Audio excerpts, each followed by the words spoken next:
Welcome to another episode of Colors of Awakening. I am your host, Genevieve. In this episode, we will talk with Reese, a Belizean Scout ambassador, nature enthusiast, and all-around wonderful person. From the front yard of her family home in San Ignacio, Belize, we touched on many topics, ranging from preservation of nature and wildlife to more intimate discussions about mental health. We first met Reese in December of 2022, when we entered Belize for the first time on this journey through the Americas.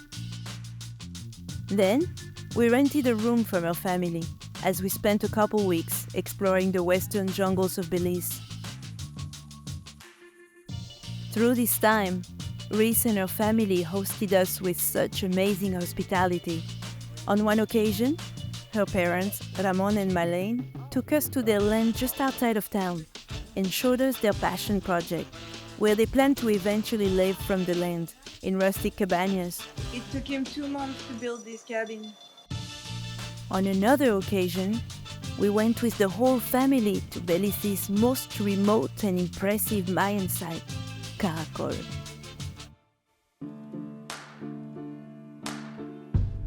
We grew quite attached to this incredible family, and they were one of the deciding factors for us to visit Belize a second time. We stayed for 2 months this time. It was during this visit we took the opportunity to sit with Reese and record this podcast episode, as she was preparing to leave for Korea on a Scout ambassador mission. So, without further ado, enjoy. Culturally, we're basically a mixing pot here in Belize. There's so many diverse cultures. I mean, we have so many different types of individuals. You have Creole, you have Maya, Mennonite, Mestizos, Asian communities, East Indian, and all of them have rich things that they bring to the Belizean culture overall. Going to like the Mayan sites, for example, you get to realize, okay, this was my ancestors, literally, who built these majestic things. It's quite something. Huh? And it is. And I haven't even been to all of them yet in the country. I know that a lot of us sometimes tend to forget about those indigenous roots, but we shouldn't. And I guess in general, the flora and the fauna of Belize, the nature, the animals, there's a little hummingbird that comes here. Yes, right. If I'm in my office, I will hear it flapping its wings. It comes almost every day. And I think that is amazing. He came and he just stood on the line and looked at us like twice, 2 days in a row. And you have hummingbird trees here by the river. We were under a tree and it's full of hummingbirds. It's crazy. There was a time when I saw an anteater. It was hanging from my fence and it had its tail curled up. And I was looking at this thing and I was, look, what are you? I've never seen you before. So I had to look it up and I eventually found out, yes, it's a type of anteater. Yeah. So that was super surprising to me. I had never seen that before and I have never seen it since. In Calpeche, we saw toucans, a couple of them actually, when we were in Calpeche. The toucan was right there on the hill. Yeah. It was beautiful. It's amazing. The fauna that you have here, it's I discovered that you were in the Scouts of Belize. Yeah. And can you tell us a little bit when you started that? How did this come up and what it means to you? What's your route there? In 2015, I met a friend at my university and she had been a scout since she was a tiny little thing. So she grew up in the program and she really loved it and she wanted to start a scout pack for cubs, which are ages 7 to 11 years. And I had my little brother who was within that age at the time. And I really wanted him to be a part of something like that because I've always heard about scouting and I love scouting. I signed him up and then I just went along to help. And after that, I was invited to a women's empowerment workshop that the Scout Association of Belize held. And at that event, everyone was asking me, who are you? Because our association is so small, everyone knows each other. And I'm like, oh, well, I'm not really a scout. I just help out. And they're like, what do you mean? You do all these things. You're already a scout. And I was like, really? So after that, I reached out and I was like, so how do I officially become a scout? I started working as a venture scout, which is the age range of 15 to 21. So that's how long our youth program is. We have Cub Scouts, 7 to 11, Scouts, 11 to 15, and Venture Scouts, which are the oldest ones, 15 to 21. So what were your first activities in as a scout? Yeah, so as a scout, I did a lot of helping out with the younger age groups, like the Cub Scouts and Scouts, taking them on camps and helping them do various different community service projects. Our group has a partnership with the church in the U.S., and every year they do a shoe drive. So they get a bunch of shoes throughout the year and they bring them down to Belize, and we go to different communities and distribute those to the kids in need, especially within the schools and then small little villages and stuff. But we also did other things like environmental cleanup. So we go by the riverside and pick up the garbage. Every year we do that around September time. We're very patriotic. So we have our September celebrations parade, or we get in our uniform and we parade throughout the town. I attended Inter-American Leadership Training, which was my first international scouting experience. And it was in Quito, Ecuador. Wow. And it was truly life-changing because it was the first time I got to meet scouts from different countries, and I got to learn a lot more about leadership and team development, because in scouting we want to empower young people, and I got that opportunity to grow.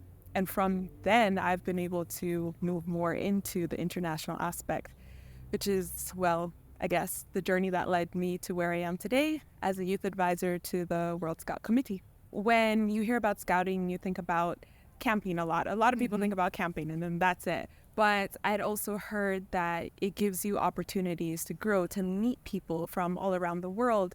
And I thought, this is amazing to see how they started off as these young little kids and now they've grown up so much and they're going to high school. Some of them are graduating, they're going off to college. They sometimes call me their scout mom, which touches my heart, first off. And I call them my scout kids. And I've literally been a part of their journey, and I've been able to see the young leaders that they're becoming. So what did the scout bring to them? Like, what can you see? What did you notice that the scouts have brought to those kids that you've seen and watched growing? Yeah, so a lot of our kids that come to us are super shy, and their parents tell us, they're like, they're really shy, or they're like antisocial, because in today's day and age, everything's technology. So they're constantly on their devices, and they're like, we want them to get out into the world, get out into nature. So then they get to build these friendships with one another, and they get to really open up with communication. They get to learn how to work with people with different perspectives. So they have their phones sometimes for taking like pictures and stuff, but when you go camping, you don't have that much electricity, so your phone eventually dies. Right. But still, they get that opportunity to go camping, some of them, for the first time. Wow. And it is a little bit challenging at times because it might be their first time away from home, away from their parents. So I have had to deal with Cub Scouts, like literally crying at night for their parents and like consoling them and calling their parents and communicating with them and like checking up on them. So I don't sleep much when I go camping with the little ones. But that's perfectly fine because I want to make sure that they're safe and that they're taken care of and that they know that they're comfortable. And so it gives them that space to feel that. And that's a lot about what we want for scouting, is to create this environment where young people can develop whatever skills that they need in their life and become active global citizens.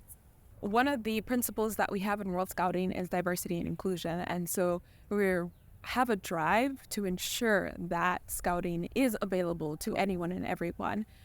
So there are different initiatives and projects in various different countries to include those who are like minority in the population, refugees as well, and those that might not be financially stable and stuff. Within our particular local group here in Belize, we don't turn anyone away. I can see a lot of what I believe in being reflected in the scouting values as well. So, taking care of one another, respecting each other, loving the world around you and protecting it. recently we went to visit the fire station because they reached out to us and they offered the kids first aid and CPR training. Wow, that's great. And so they got to tour an ambulance and the fire truck. And so we had a couple parents as well joining us on that adventure and learning as well along with their kids. And I think that that's really important because if our kids can see that their parents are interested in things that they're learning, it builds a stronger bond within families, which I think is There's nothing like modeling. We can talk all we want, but what we do is really what they follow. The kids, at least in my experience for my daughter. Yeah. What would be an advice you would give to your younger self? Oh, that's an excellent question. Wow. I think what I would tell my younger self is don't be afraid to be different. Growing up, I thought that I had to fit in. I remember going to school and everyone had straight hair. And I wanted straight hair because everyone else had straight hair. Not realizing how much I've come to love my curls. Like I love my hair now as it is. So that's just a little thing. But I mean, there were other things as well. And I didn't really appreciate who I was and what I was capable of. So I would tell my younger self to believe in yourself more. And this is actually a message that I share with a lot of young people that I speak to. Actually, recently at the venture camp that I came back from like 2 days ago, I was telling them, like, you guys, you're capable of a lot more than you realize. I understand that you're young, but you have your own experiences and you are living your own life. And there are other people in this world that haven't experienced these things that you have. So you have your own expertise and you have your own abilities to be able to grow and be amazing leaders within the community. You just have to believe in yourself. And that was one of the first sessions we talked about confidence and confidence in yourself and motivating each other and motivating yourself and just all around loving yourself, really. And I guess that has a lot to do also with your mental health, which is another big topic scouting. Because with the pandemic, especially, we realized that there were a lot If you would touch up on that. of people have been impacted when it comes to loneliness, depression, and other mental health issues. Because our whole lives changed in the blink of an eye when it came to the pandemic. And it was really tough. I mean, even me, myself, I was in grad school and I was working and I was doing scouting. And so it was like a huge change to be alone and not be able to go out of your house only for essential items. Like, it was scary. There were curfews. And that was happening everywhere. Young people weren't able to network with one another. They weren't able to go to school to talk to their friends. And a lot of relationships changed. Mental health is, unfortunately, kind of a taboo subject in Belize. Is it really? Yeah, a lot of people, they're like culturally, you should be stronger. Boys especially, they're taught if you fall down, you're not supposed to cry, like get back up and keep fighting or something like that. And that's not what it's about. Like, you really have to take a moment and breathe because even myself, honestly, I suffer from anxiety sometimes. And it's something that I didn't realize I had until I really took the time to reflect and look at myself and look at my life and see what actions were causing me to feel that way. And so I know that life isn't easy, especially for young people. They're literally trying to figure things out as they go, as are all of us. But at that age... But they don't know they have the tools yet. Yeah, they don't know where to find the tools. And especially at that age, you're a little bit lost because you're like, okay, I'm going to school, but like, what happens after school? I have to pick something for college, and then that's going to determine my whole life. And maybe I have to start working because my parents can't afford college. Also, I want to still be a kid and like enjoy life as well. And it's like this whole balancing act, honestly, and it's tough. And so again, if we don't take care of our mental health, then we're just going to be hurting ourselves more and more, and we're not going to be able to be productive. Personally, what helps me is usually self-reflection and just like taking that time to contemplate what direction am I going in life? Like, what are my goals and how am I getting there? Do you do this through writing? Yes. Journaling? Yes. Okay. Especially whenever I'm having some like intense emotions, then I do jot down my feelings, or I sometimes write poems. I don't share any of them because she announced they're it for right me. away. they're like a personal kind of thing, I guess, just to help me release what I'm feeling, and then actually go back and think about, okay, so why was I feeling this way? I remember growing up, and my dad, we would watch movies as a family, and after the movie, he would tell us, so what did you learn? So we would have to watch these movies, and like, normally people are just like, no.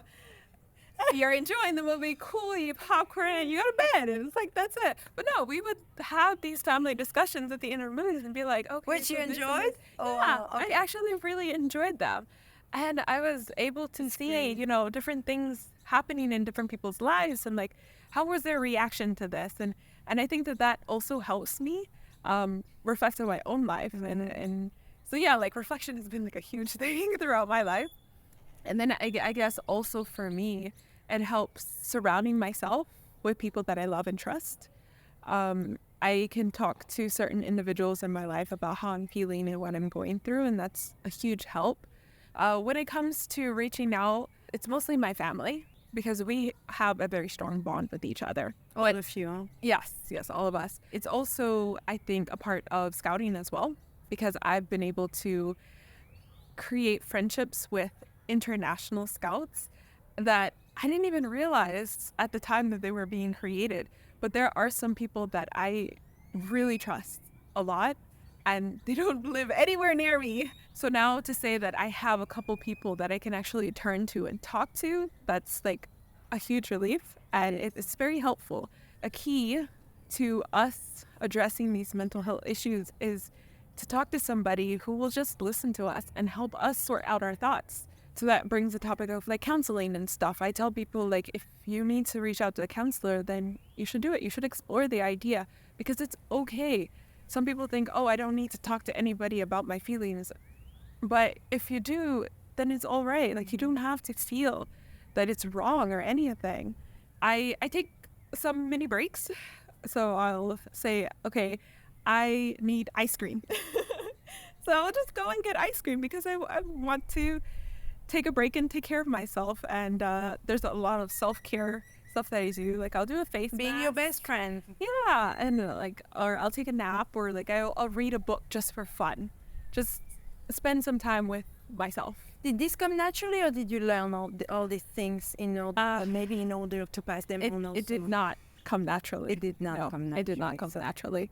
It took some time to learn. It took some time seeing the world around me, seeing the people around me, and I have to attribute that to scouting. Honestly, I would not be the person I am today without having been a scout. So I suppose that much of those tools also come along with the leadership. Yeah, like I do sessions with the Cub Scouts even. I teach them meditation, breathing, and yoga. And I talk to them about mental health. And I tell them, if you're not feeling okay or something bothers you, then you need to talk about it. It's okay to be open.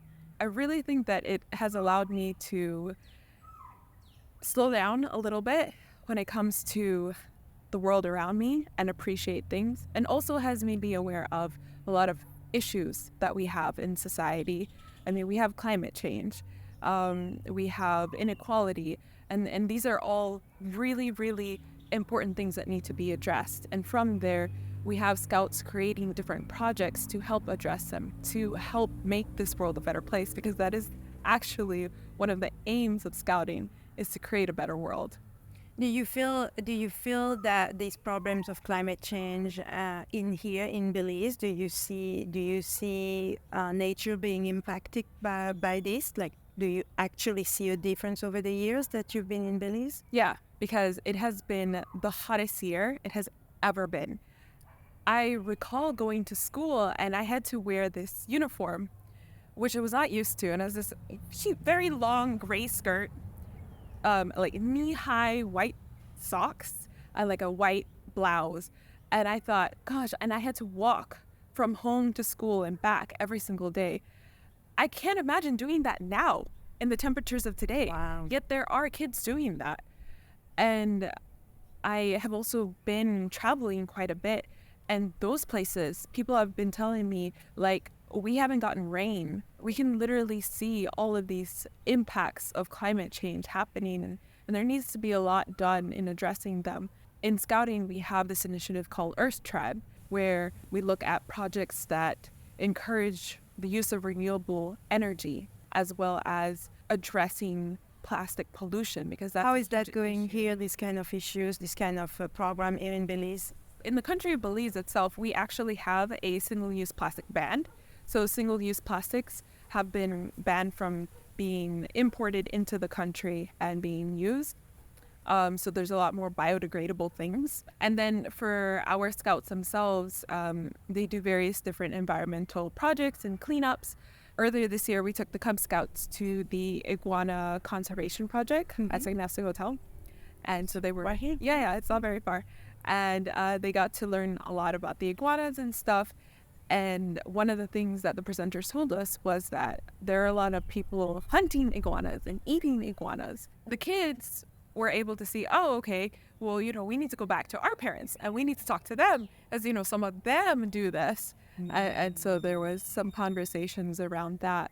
But these are the things, like bringing about awareness of these different issues and topics to our young people so that they can go out there and create projects or just bring about awareness to others around them as well. When awareness is brought on one side about an issue and then culturally this practice is practiced at home, that's a tough one, huh? Yeah, definitely. And I think that that's not only here in Belize. I think that is a worldwide dilemma. I think that so many times in life, we just pass everything by and we don't take a moment to just enjoy what's around us. At camp recently, literally a couple of days ago, I was walking and I just looked up and I saw between some branches a scene, and it was some tents and the sky, and it looked so beautiful, and it was just so impactful to me. And I took a picture and I'm like, I want to keep this. This is a beautiful moment and beautiful memory for me, and it reminds me a lot about scouting and nature and what it means. So the best experience, the best moment, one moment that you remember that makes you want to crack laughing or puts a big, huge smile on your face. At the Cub camp that recently happened, the kids had to create a presentation for the campfire. So we have campfires and then they do like songs or skits and stuff like that. So I told my kids that I had brought, I told them, okay guys, you need to create a presentation. What do you want to do? And then they just started talking amongst themselves and figuring it out. And I got to sit back and I got to watch them. And I was just like in awe of seeing them, these little kids between 7 to 11 years old, taking up the responsibility and being little leaders themselves and working together to get where they needed to go. And so they came up with this song and then they practiced the song together. And then afterwards I asked them, well, would you guys like to do a skit? And they were like, yeah, I think so. But they weren't sure about what they could do. So I told them, okay, I have an idea. So I shared my idea with them and they just loved it. What was the idea? Okay, so the skit is, you have these individuals coming in and they're trying a soup. And they're like, because there's just this random pot in the middle of the table. And so they're trying the soup and they're like, oh my gosh, this is so great soup. And they tell everybody, come over, let's try the soup. And so they try the soup, and they're like, wow, this is amazing. And then the last person comes into the room and they look at the pot and they take out their sock and they're like, oh, they're finally clean. So this soup that they were eating was not soup. Oh, yes. And so they did the skit? So, yeah. And so I told them, okay, so you guys want to do this? And they're like, yes. And so then they figured out which roles they wanted to do. They practiced it on their own. And again, I got to sit back and watch it. And I was like really, really touched because I was so amazed to see their growth. Because at the beginning of the camp, they were still a little bit shy with one another because sometimes they come to meetings, sometimes they don't. So some of them know each other, some of them don't. But here, they all were like super friendly, super supportive of one another and working together. Yeah, that really, really impacted me. And it reminds me of what I do and why I do it. I was going to ask you your most like intense moment, emotional, but it could be also that it is what you just actually told of a story as your best moment. But if you have another one that you would like that you would like to share, I would love to hear. Well, I have a moment that I can share. In regards to my international position, it's a position that you have to be voted into. Among 6 of them, right? There are 6 of them, yes. And so there was an open call for candidates, so countries could submit people that they wanted to run. And there was a whole election process. So it was months of meeting people, and since it was during COVID, online. So 3 months, I was meeting people at all hours of the day. I would sometimes be at work or school, and like I had never thought about running for such a position, but I was encouraged by a friend. And so I thought, okay, let me give it a try. But I never actually believed that I would get elected. Yeah, I thought, okay, I will enjoy the journey of it. So fast forward to closer to the end of the forum when they had the election. They were about to present the results, and I could not see the screen. I literally covered my eyes like this. And my mom was standing beside me, and I was like, I can't watch. I can't watch. And then they released the results, and I heard her scream. So then I looked, and I saw that I was one of the 6 that was elected. I was honestly shocked because I was like, okay, this is real? Am I dreaming? When those results were shown, I realized that, okay, there are people in this world that believe in me. And maybe I never believed in myself as much as I could have. So for others to be able to believe in me, that means a lot. And so I promised that I would do my absolute best. And it was a great experience. It has been a wonderful experience. I have learned so much. I've gotten to work with amazing people. And I get to travel the world. Exactly. So, yes. Wow, that's wonderful. Thank you so much, Reese. Thank you. Thank you for listening to this colorful episode starring our friend Reese. Since it was recorded, Reese attended her Scout Jamboree in Korea, where she had quite some stories to tell afterward, including being sheltered from a cyclone during the majority of the planned events. And a few weeks later, the Scout ambassadorship would take her to Malaysia. Our time with Reese, her family, and our many friends in Belize is marked as a very special time in our journey, and we hope to return to this amazing country and its people very soon. At the time of recording this intro and outro narrations, Glenn, Sil, and I are in the Mayan lowlands of Lake Petén, near the ancient Mayan city of Tikal in Guatemala. We have been here for 2 months, partially by choice and partially due to political conflicts blocking road travel in the entire country, which we took best we could as a blessing and an opportunity to finish production of some of our podcasts and videos. From here, we plan to see many of our friends in Guatemala before heading south again towards Honduras. Until the next episode, we hope that your awakening is meaningful and colorful.